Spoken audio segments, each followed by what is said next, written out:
I asked my blog readers what they'd like to hear on the podcast, and they said a little bit of everything like the blog. So part of my blog is about mental health. If you follow the blog, you'll know that I had depression and I still have anxiety. So this is not going to be a deep, dark podcast, don't worry. So this is just a little bit of an introduction to my mental health story. It really took me by surprise. I used to see other people with depression, but I didn't really know a lot about it. Actually, looking back, I suppose there was a history in my family. Certainly my dad, he used to take to bed at the weekends, and I didn't really know why. And I didn't really think a lot about it, to be honest. As a kid, you don't know any different. You kind of think that's the norm. And then I went through life. I was very happy-go-lucky. I was very outgoing. I was always upbeat. And then around 2017, something hit me, and I didn't really know what it was.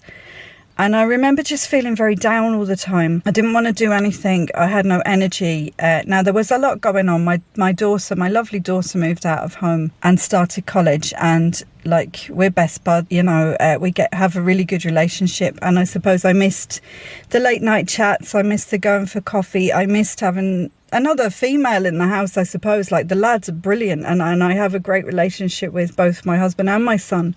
But I did miss Lucy. I still do miss Lucy. But I suppose as time goes on, you do get a bit used to the change in dynamics. We were also moving house for what seemed like the umpteenth time. It was probably around the fourth time in probably a short number of years, short enough anyway. And I just remember dealing with all this stuff and just, I wasn't in a very good place. And it took me a long time to say anything to anybody. I just remember internally telling myself to cop on, and that wasn't the answer. And I've learned through the years that I need to be a friend to myself, that you can't do everything for everybody if you don't care about yourself first and foremost. So in the end, I made myself go to the GP. Well, I told my family, and they were like, go to the GP, and I did. It took a lot of courage. I don't think I was really listened to at the time. I think it was too quick to tell me to go for a walk and to prescribe medication.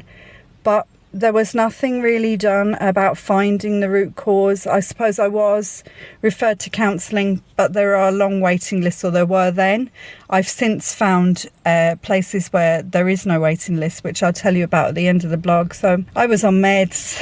They kind of set my anxiety off. I do remember standing in front of a fridge in a local supermarket, just looking at the cheese and shaking uncontrollably. And I thought, this is ridiculous. And it did take me a long time. I went through probably 4 or 5 counsellors. It's important to remember that you're not going to click with everybody.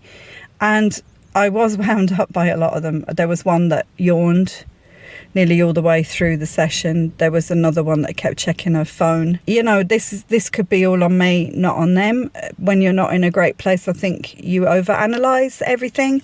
And I'd be a bit like that anyway, replaying stuff in my head. So anyway, yeah, I went through a few of them, and it took me a while to find the right counsellor. There was a right counsellor for me. I'll talk about that in another podcast because I think it needs its own section. I'll also talk about the panic attacks in another podcast and about the anxiety. But I suppose I went into this place where I was frightened of my own shadow.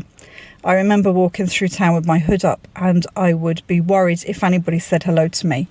And having the blog, I suppose some people do know me. And if someone went, oh, there's Magnum Lady, I'd be petrified. I was scared of everything. I was just a nervous wreck, and I wasn't sleeping well. And when you're not sleeping well as well, it certainly sets my anxiety off. I really do need to get rest. It's very important, and I know if I haven't rested, it's gonna set me on the wrong foot before I do anything else, before I even leave the house. So that was that. Luckily, I have a very good friend who's also a nutritional therapist. Her name is Siobhan, and she knew me before I was depressed, and she knew that I wasn't right, and she was helpful beyond belief. She went through my whole diet, and she suggested that I go and get my bloods tested with the doctor for B12, because she said the connection with a lack of B12 and depression is massive, and not many people know about that. And I did go to the doctor, and the first time they didn't test my B12. So she made me go back again, and thank God she did, because it turned out that my B12 was severely lacking. And I'm not saying this is the case with everybody, but I would say as a first resort, get it checked. Because I had to go on injections to get the B12 into my system, and I went from having no energy to getting up at 4 a.m, climbing mountains. Not recommended, but it did help. And the fact that she told me to get it done really helped too, that somebody was in my corner apart from my family. So I'm not going to go in, as I say, I'm not going to go into the whole ins and outs of everything, because you don't want to be sitting here for half an hour. But what I will say is there is help out there. There's the Samaritans first and foremost. If you're in the area that I'm in, Sligo and the Northwest, there's an organisation called Northwest Stop. They offer free counselling services for all ages, and there's no waiting list. I will put the link so that you can contact them. Don't sit and suffer in silence. It's right what they say, trouble shared is a trouble halved. And also, you don't know, the person that you're talking to might completely understand you. I think when you're going through mental health issues and depression, you feel like you're the only one in the world that's going through it. You're really not. And it can strike anybody at any time. And there's honestly no shame in it. People tell me that I'm brave when I share my anxiety and depression story. I'm not brave, I'm just honest. If I had a headache, I'd tell everybody, look, I've got a headache, I'm not feeling great today. And it's the same with my mental health. And I mind myself an awful lot now. I know my triggers. I'll go into that in another podcast. I know when the right time for me is to leave. I'm not great at it. I'm still learning, and every day is a learning day. And there are days where I'm completely wrong-footed and it takes me by surprise, and I think, whoa, my friend anxiety has come back to me today when I think I'm doing okay. And it does give me a little jolt, but do you know what? Every day is a new day. Every minute is a new minute. And feelings are just like waves. They'll come and they'll go. And it's a matter of how you know how to deal with them for yourself. Because the answers are all within you. Then nobody else can fix you. But if you take time to listen to yourself, you will find the answers.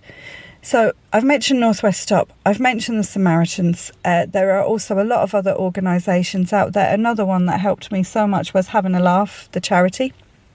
They're based in Sligo, and they will give vouchers for life-enhancing experiences for people going through mental health therapy. One of the blog readers told me to contact them, and I did, and they sent me a voucher for a seaweed bath. And it was at the time where I really didn't know what I wanted to do. I really didn't want to do anything, if I'm perfectly honest, but they said to me, what did I used to like to do? And I used to like seaweed baths. So off I went, and for the first time in a long time, I took my camera with me. And I went off for a walk and I started taking photos, and I saw the old spark of me back again.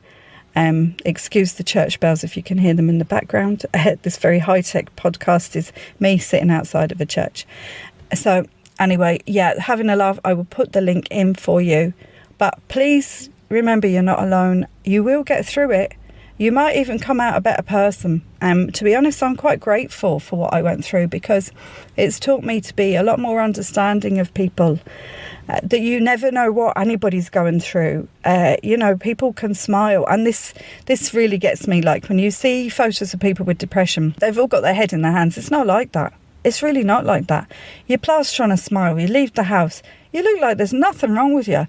Sometimes it couldn't be further from the truth. A smile can hide an awful lot of pain. So just be mindful, if you catch someone and they might snap at you, they might not be having a great day. So please take care of yourself. I hope that you've found this first of the series, the mental health podcast, interesting. I will do a lot more. There's a lot more that I need to tell you, and that I think if you're going through a certain situation might benefit you.